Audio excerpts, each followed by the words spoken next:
خالد، آپ نے تو ابھی تک اپنا کھانا ہی ختم نہیں کیا۔ الحمدللہ میرا پیٹ بھر گیا ہے۔ ویسے آپ کے لیے تو صرف 2 شورمے ہی کافی تھے، آپ نے ایک شورما زیادہ کیوں خریدا؟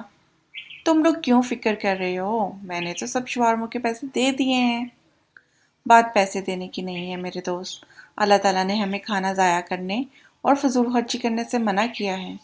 اللہ تعالیٰ نے فضول خرچی کرنے والوں کو شیطان کا بھائی قرار دیا ہے۔ اوہ، بہت شکریہ میرے بھائی، آپ نے بالکل ٹھیک کہا۔ ضرورت سے زیادہ کھانا آرڈر کر کے میں نے بہت بڑی غلطی کی۔ انشاءاللہ آئندہ میں احتیاط کروں گا اور ضرورت کے مطابق ہی کھانا آرڈر کروں گا۔ بہت خوب میرے دوستو، اسلام نے ہمیں اللہ تعالیٰ کی طرف سے عطا کی گئی نعمتوں کی قدر کرنے کا حکم دیا ہے، فضول خرچی کرنے سے منع کیا ہے۔ کھانا اللہ تعالیٰ کی بہت بڑی نعمت ہے، ہمیں اسے بالکل ضائع نہیں کرنا چاہیے۔ جی بالکل، میں آئندہ احتیاط کروں گا۔ لیکن اب اس شورمے کا کیا کریں؟